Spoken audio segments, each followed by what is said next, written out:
सो कह रहे हैं student investigates the potential difference V across the terminals of the power supply changes as current I changes. क्या बोल रहे हैं स्टूडेंट, क्या बोल रहा है कि potential difference B across the terminal of the power supply change हो रहा है कैसे, जब करंट चेंज हो रहा है. सही है. आगे कह रहे हैं the student assembles the circuit as shown in figure 4.1. ये रहा हमारे पास सर्किट. ओके, सो बेटा देखें, मैंने आपको हमेशा बताया है कि आप कभी भी अपने सवाल को जज नहीं किया करें, अपनी क्या कहना चाहिए, सर्किट डायग्राम को जज नहीं किया करें on the basis of meters. Meters थोड़ी देर के लिए आते हैं, अपना काम करते हैं, मेजरमेंट करते हैं, चले जाते हैं. सही बेटा. तो if you side this up और हम देखें सर्किट बना हुआ है कुछ इस तरह, तो बेटा this seems like a series circuit. सही है बेटा. नाउ अब देखें, पावर सप्लाई है, स्विच है, एमीटर है टू मेजर करंट, और यहाँ पर एक वायर है जिसको नाम दिया हुआ है क्या, रेजिस्टेंस वायर. ठीक है बेटा. अब इस वायर की शुरू के 15 सेंटीमीटर पे क्या लगाया हुआ है, इंसुलेटिंग टेप. ठीक है. और बाकी टिल 15 टिल 100 सेंटीमीटर हमारे पास वायर बेयर है, जो क्रोकोडाइल क्लिप से मैं कभी क्रोकोडाइल क्लिप यहाँ कनेक्ट करूंगा, कभी यहाँ कनेक्ट करूंगा, कभी क्रोकोडाइल क्लिप यहाँ कनेक्ट होगा. यानी हम जैसे जैसे वायर की लेंथ बढ़ाएंगे, resistance offered by the wire in the current to the current flowing into the circuit वो चेंज होती रहेगी. सही है बेटा. तो आप अगर 20 सेंटीमीटर पे तो रेजिस्टेंस कम होगी. सही है. तो सर्किट में जो करंट है वो ज़्यादा फ्लो होगा. लेकिन जब आप रेजिस्टेंस बढ़ाओगे, लेंथ बढ़ाओगे, रेजिस्टेंस बढ़ेगी, करंट कम होगा. लेंथ और बढ़ाओगे, रेजिस्टेंस और बढ़ेगी, करंट और कम होगा. सही बेटा. लेकिन सवाल हमें क्या दिखा रहा है, from 0 till 15 centimetres if we have placed the crocodile clip here, तो हमारा सर्किट इनकम्प्लीट होगा, क्योंकि इंसुलेटिंग टेप ने यहां पर इलेक्ट्रिकल कांटेक्ट क्या किया हुआ है, बनाने की इजाजत नहीं दी हुई. ठीक है बेटा. So that is how. So हमारे पास ये सर्किट आपने समझ लिया. अब देखें क्या बोल रहे हैं, the student closes the switch. Switch close कर दिया, सर्किट वर्क करने वाला है, and observe the voltmeter reading. This is shown in figure 2.4.2. So बेटा figure 4.2, what do you think is an answer? Chat box.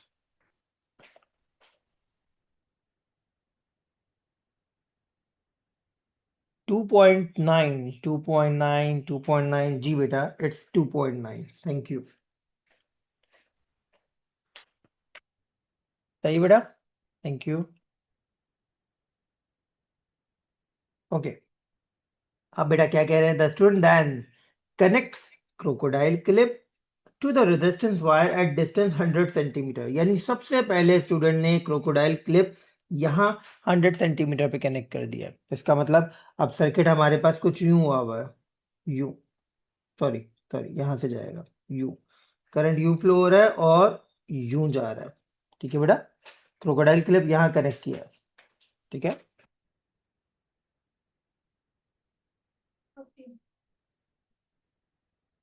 सो कह रहे हैं the potential difference V across the wire as V equals to 2.3 volts. Okay, potential difference V हमारे पास record किया है कब, जब crocodile clip हमने 100 सेंटीमीटर मार्क पर रखा हुआ है, तो इस दौरान जो पोटेंशियल डिफरेंस मिल रहा है वोल्ट मीटर पे वो 2.3 वोल्ट है. Records current I in the wire, open the switch. अच्छा, अब यहाँ पे एक बात नोट करिएगा, क्या हुआ है बेटा, एग्जामिनर ने बताया कि सर्किट स्विच ऑन किया, एमीटर वोल्ट मीटर की रीडिंग्स ली, सर्किट को स्विच ऑफ कर दिया. What do you think why the examiner did this? Examiner ने सर्किट में से रीडिंग्स या वोल्ट मीटर एमीटर की रीडिंग लेने के बाद उसे ऑफ क्यों कर दिया? Any idea? To find R. Okay. Not to not let excessive battery consume. सही बात है. To stop wasting electricity. सही बात है. Prevent overheating. सही बात है. तीनों जवाब बिल्कुल ठीक है बेटा. Thank you so much. अच्छा जी, अब आगे बढ़ते हैं. The reading on the ammeter is shown. बेटा ये एमीटर की रीडिंग है, and what do you think is an answer? क्या आंसर है?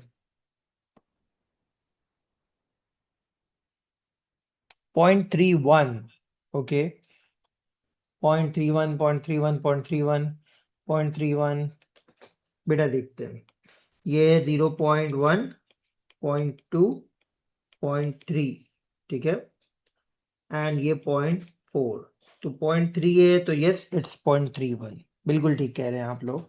The current is 0.31। Make sure जो आप आंसर रिकॉर्ड कर रहे हैं it should be in two significant figures. सही है बेटा, thank you.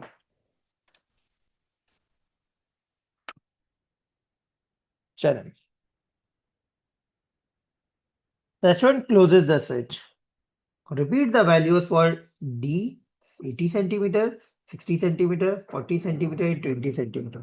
The results are shown in the table. Complete the header of each column.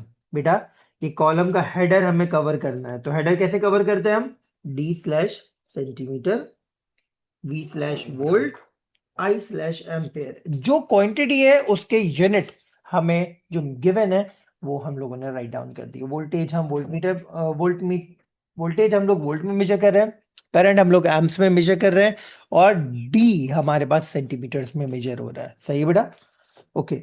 Include the value of I from the value, बेटा अभी आई हमने क्या मेजर किया है? 0.31, तो आई भी हमने इस तरह कॉपी कर दिया यहाँ पे, ठीक है बेटा। सो ये हमारा पहला काम हो गया। Now on the grid provided on 4.4, figure 4.4 पे ग्रिड दिया हुआ है, plot graph of v on y axis and i on x axis. v y axis पे प्लॉट करना है, i x एक्सिस पे प्लॉट करना है। वो कह रहे हैं यूजिंग द डेटा, बेटा आई बी नीडिंग दिस डेटा, सो मैं क्या कर रहा हूं, इसका स्क्रीनशॉट ले रहा हूं। सही है। Start both axes from origin, बेटा मैं आपको पहले भी बता चुका हूं, do not confuse this thing. Start both axes from origin का मतलब क्या है? अपने एक्सेस को ओरिजिन से बनाओ, ठीक है, ना कि graph should, the trace of the graph should start from the origin, ठीक है। एंड बोल रहे हैं draw the line of best fit. सही है। तो बेटा देखो, पहला काम तो इसने किया हुआ है, मैं आपको रिकॉल करवा दूं, हम लोगों ने ग्राफ के क्वेश्चन में क्या डिस्कशन किया था कि हमारे पास 4 पॉइंट्स होते हैं जो ग्राफ को कंप्लीट कर रहे होते हैं, ठीक है। और वो 4 पॉइंट कौन से हैं ये देखें।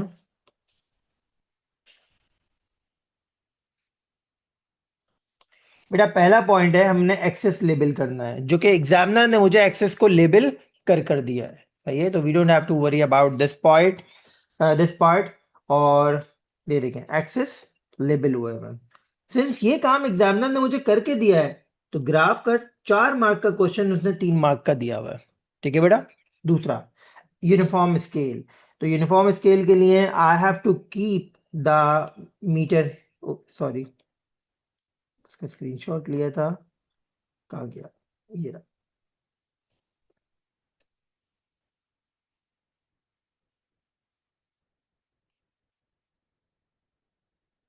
तो ये मैंने अपनी वैल्यूज यहाँ पे सामने रखनी है, ठीक है बेटा। सो v स्लैश आई हम लोग कर रहे हैं ना, ठीक है। तो बेटा वोल्टेज कहाँ से कहाँ जा रहा है? 1.2 से 2.3 तक जा रहा है, 1.2 से 2.3 तक जा रहा है वोल्टेज। तो बेटा देखिए हम क्या करेंगे, हमने अपना y एक्सिस पे वोल्टेज रखना है, ठीक है। सो यूनिफॉर्म स्केल के लिए 0, 2.3 तक जा रहा है ना, तो अगर मैं इसे बोल दूं 1, इसे बोल दूं 2, इसे बोल दूं 3, तो देखें यूनिफॉर्म स्केल बन गया। ये हमारे पास हो गया, या बीच में आप वैल्यूज और भी लिख सकते हैं, 0, 0.5, 1, 1.5, 2, 2.5, 3, यानी हर एक लार्ज बॉक्स 0.5 वोल्ट्स के बराबर है। ये हमने वाई एक्सिस का यूनिफॉर्म स्केल बना लिया। अब इसको ज़्यादा बेटर होगा 1.0 कर लो, टू सिग्निफिकेंट फिगर पे 2.0 और 3.0, ठीक है। अब एक्स एक्सिस की बात करो, बेटा एक्स एक्सिस की वैल्यूज कहाँ से जा रही है?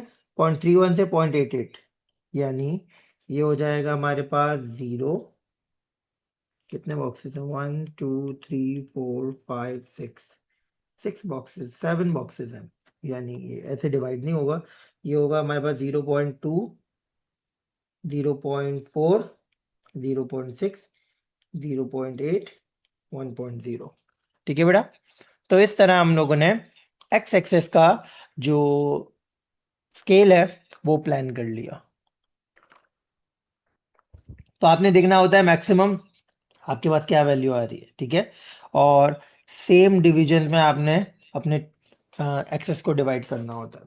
सही बेटा, पहला हमारा ये काम हो गया। अब प्लॉटिंग करनी है। तो प्लॉटिंग में मैंने आपको क्या समझाया था बेटा, एक एक्सेस की जिम्मेदारी रूलर को दे दो। तो लेट मी ब्रिंग रूलर, और इस दफा एक्स एक्सिस की जिम्मेदारी दे देते हैं रूलर को। सही बेटा, चलो Y axis, sorry Y axis की जिम्मेदारी रूलर को दे रहे हैं हम लोग। बेटा 1.2, 1.2 किधर आएगा, 1.2 ये आएगा, 1.1 ये आ गया, 1.2। सही बेटा, 1, 1.1, 1.2 सही है। 1.2 पे क्या रीडिंग है, 0.88। ओके, 1.2 पे 0.88 सही है। देखते हैं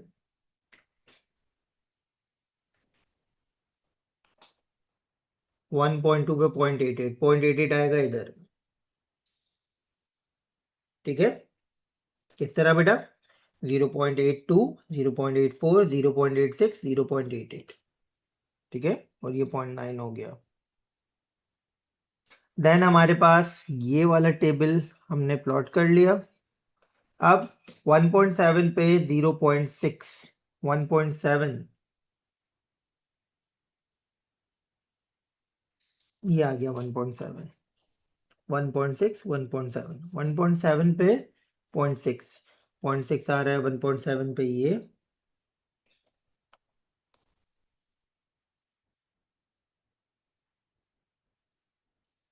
ठीक है, हमारा ये पॉइंट भी प्लॉट हो गया।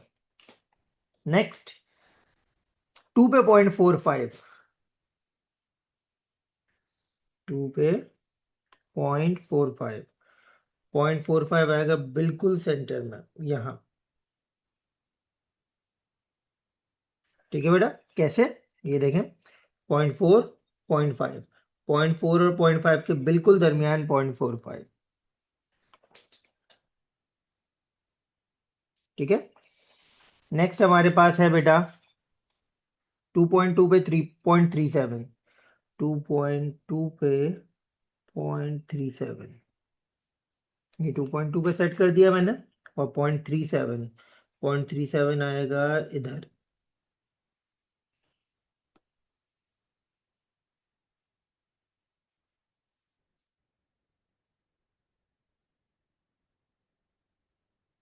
कैसे बेटा, देखें 0.3, 0.4, ये 0.3 है, ये 0.4 है, 0.32, 0.34, 0.36 और 0.36 और 0.38 के बिल्कुल सेंटर में आ रहा है हमारे पास 0.37।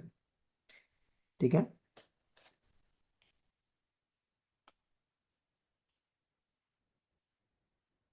And finally the last point 2.3 पे 0.31, 2.3 पे 0.31, 0.31 आएगा यहाँ।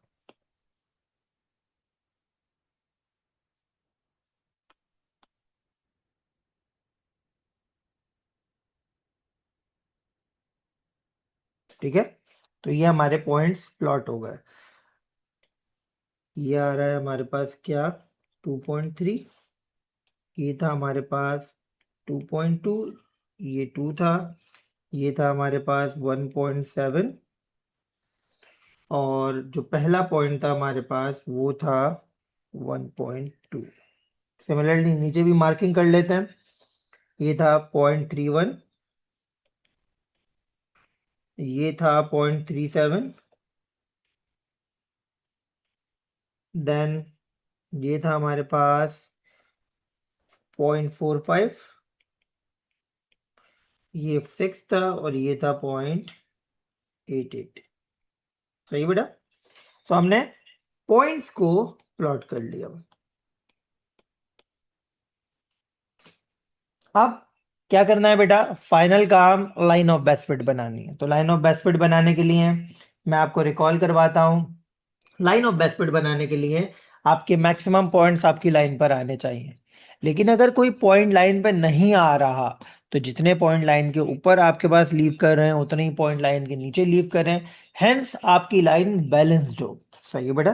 So let's plot the best fit line. So best fit line के लिए मैंने क्या किया, मैंने एक रफली लाइन बनाई और उस लाइन को अब मैं चेक करूंगा कि ये बेस्ट फिट बन रही है कि नहीं। ठीक है।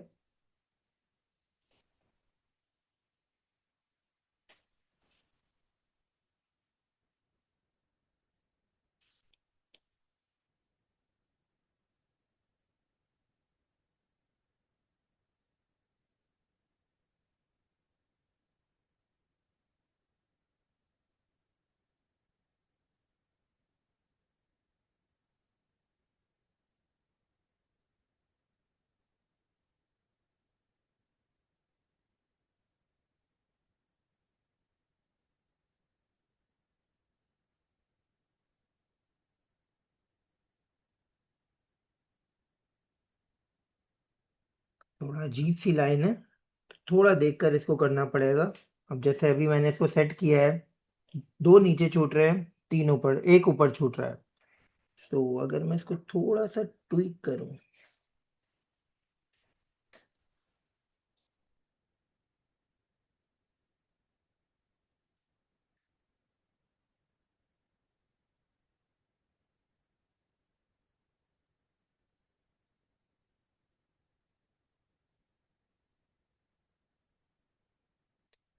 Okay, I think we have our line.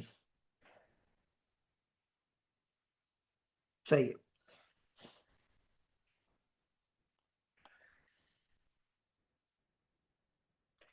सो बेटा देखें, मैं ग्रीन कलर से हाईलाइट कर रहा हूँ जो लाइन पर आ रहे हैं। ये लाइन पर आ रहा है, ये लाइन पर आ रहा है, ये लाइन पर आ रहा है।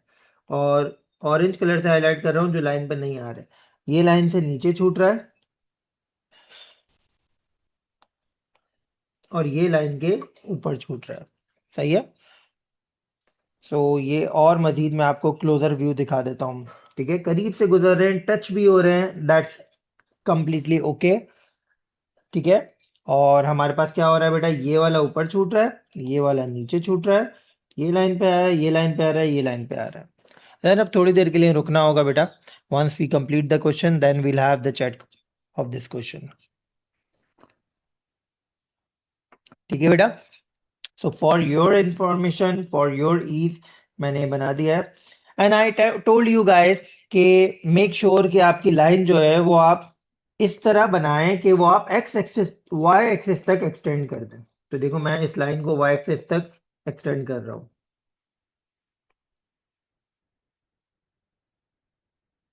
क्योंकि अक्सर और बेशतर एग्जामिनर मांगता है क्या, वाई इंटरसेप्ट। तो देखो मैंने अपनी लाइन को वाई एक्सिस तक इंटरसेक्ट कर दिया। ठीक है। चलो, तो ये हमारे पास लाइन हो गई। For the timing I am removing the shading और ये आपकी साफ सुथरी लाइन हो गई। ठीक है। तो 1 mark is for the plotting, sorry, uniform scale. The other mark is for the quality plotting and third mark is for the best fit line. ठीक है, यहां तक की वर्किंग हम लोगों ने कर ली। ठीक है, एंड वी गॉट 3 मार्क्स। आगे बढ़े, बोल रहा है draw, sorry, the gradient of your line is numerically equal to the resistance R of the power supply. Calculate the gradient. State clearly on the graph the values you choose and show the working. बेटा gradient तो हम जानते हैं formula किसके बराबर होता है, y2 minus y1 over x2 minus x1। तो बेटा मैंने आपको बताया था ग्रेडियंट के लिए आपने दो पॉइंट उठाना है and these two points should be far away from each other. Make sure वो दोनों पॉइंट्स आपकी लाइन पर आ रहे हो। ठीक है। तो पिछली दफा मैंने क्या किया था, एक पॉइंट जो ऑलरेडी गिवन था वो उठाया था और एक पॉइंट मैंने वो उठाया था जो कि लाइन पे आ रहा था, मैंने अपनी मर्जी से उठाया था। ठीक है। सो अभी मैं दोनों वो पॉइंट उठा रहा हूं जो हमें गिवन नहीं है, मेरी मर्जी है, आपकी मर्जी है। ठीक है। तो एक पॉइंट में उठा लेता हूँ ये वाला सॉरी, एक पॉइंट में उठा लेता हूँ ये वाला,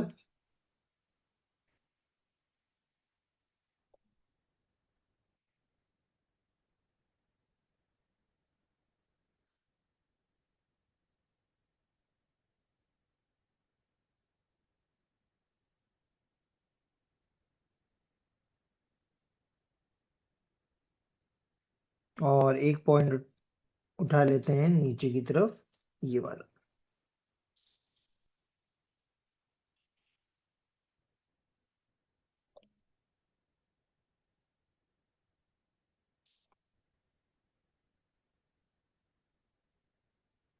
ठीक है बेटा, इनको लेबल कर दें। ये है हमारे पास, इसकी वैल्यू क्या है, इसकी वैल्यू है 0.1, ये हो गया x1। और ये है हमारे पास 0.94, ये है x2। ठीक है, सिमिलरली ये है y1, और ये है हमारे पास कितना, 2.75 आई गेस, क्योंकि 2.6, 2.7, 2.75, और ये हो गया y2। ठीक है बेटा, तो ये पॉइंट्स मैंने इस तरह एग्जामिनर को दिखाया। तो 2.75 माइनस 1.0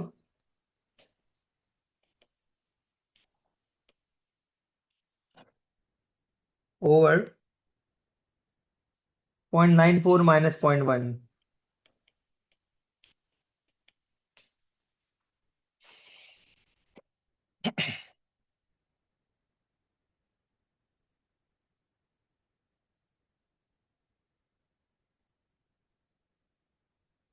बेटा आंसर आ रहा है 2.08,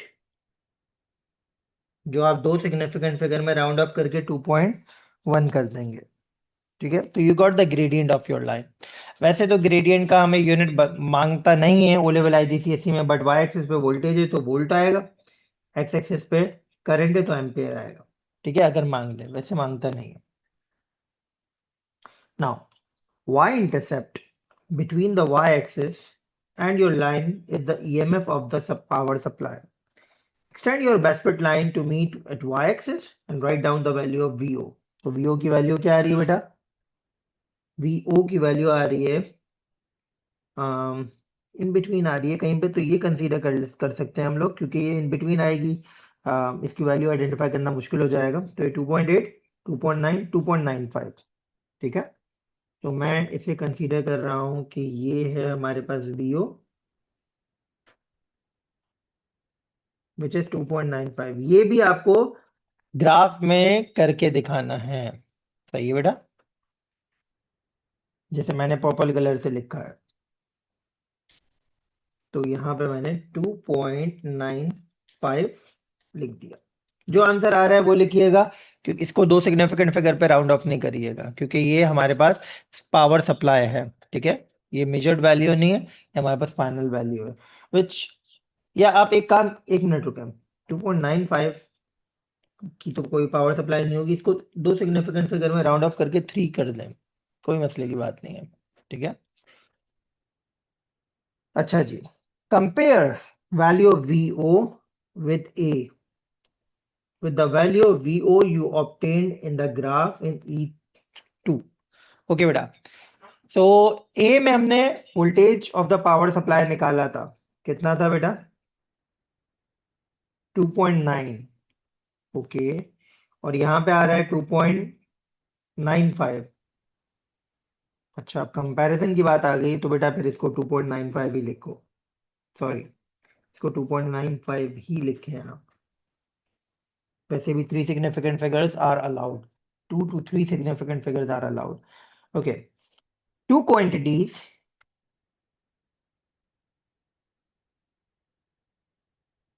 may be considered equal within the limit of experimental accuracy if their values are 10% of each। okay, state whether the results show that the two values obtained for the electromotive force are same। support your statement। Same ही है, 2.9 और 2.95 में क्या फर्क आएगा, सही है बेटा। तो लास्ट टाइम हमने क्या तरीकेकार यूज किया था इस तरह के सवालात को करने का, बेटा मैंने आपको तरीकेकार क्या बताया था, आप सबसे पहले क्या करें, दो वैल्यूज का डिफरेंस निकालें और फिर उनका एवरेज निकालें। ठीक है, डिफरेंस को एवरेज से डिवाइड करके मल्टीप्लाई बाय 100 करें। अगर आंसर अंडर 10% आ रहा है तो दीज वैल्यूज आर इक्वल। अगर आंसर मोर देन 10% आ रहा है तो these values are not equal. ठीक है बेटा, तो यहां पे भी हम यही काम करते हैं।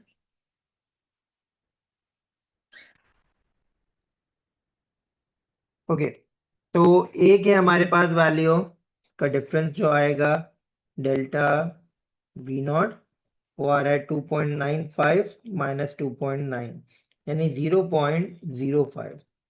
और एवरेज ऑफ दोनों वैल्यू क्या आ रहा है 2.9 प्लस 2.95 डिवाइडेड बाय 2। ए में आंसर आया था 2.9 और अभी आंसर आया 2.95 डिवाइड बाय 2, तो आंसर आ रहा है 2.925। अब हमें क्या करना है बेटा, हमने इन दोनों वैल्यूज को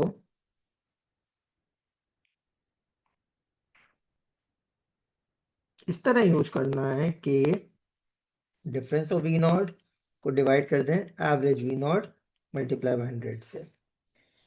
0.05 divided by 2.925 multiply by 100।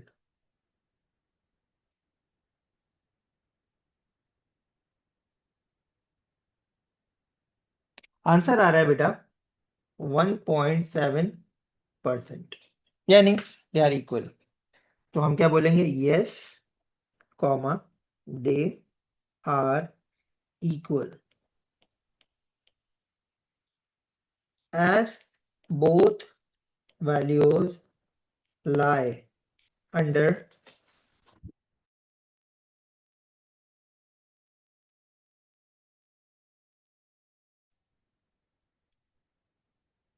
limit of experimental accuracy। ठीक है बेटा, तो ये हमारे पास ये सवाल कंप्लीट हो गया। ये लिमिट ऑफ एक्सपेरिमेंटल एक्यूरेसी हम चौथा सवाल कर रहे हैं, 3 मरतबा ये क्वेश्चन आ चुका है, तो यू कैन इमेजिन कि ये कितना कॉमन क्वेश्चन है। ओके बेटा, last part of the question.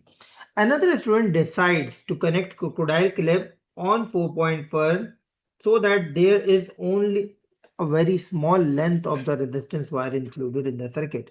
बेटा मैंने तो आपको शुरू में ही दिखा दिया है, 0 से 15 सेंटीमीटर पे इंसुलेटिंग टेप लगा हुआ था, तो आप बहुत small length of the wire use नहीं कर सकते। The teacher tells the student not to do this.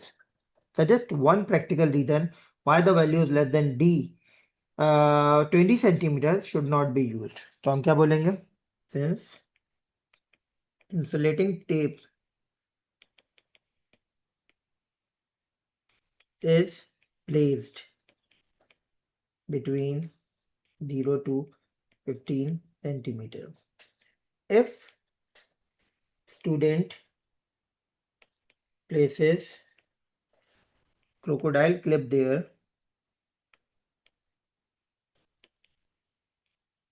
comma, circuit will not work।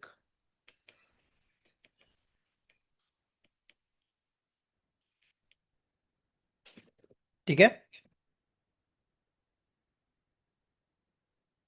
it is possible to change the potential difference by a variable resistor rather than using different lengths of the wire। सही बात है। Complete the circuit diagram to figure 4.5 to show how the variable resistor is connected। Okay बेटा, तो resistance wire के बजाय बस हमने variable resistor लगाना है, सही है। तो हमने क्या करना है बेटा, ये वाला वायर यहाँ कनेक्ट करेंगे, ये वाला वायर यहाँ कनेक्ट करेंगे, ठीक है, पैरेलल में ब्लॉक बना दिया, and here we have placed variable resistor.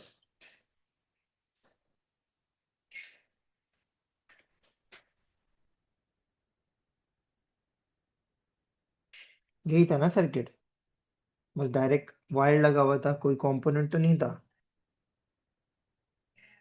सही है, ठीक है, और लेबल कर दें इसे वेरिएबल रेजिस्टर।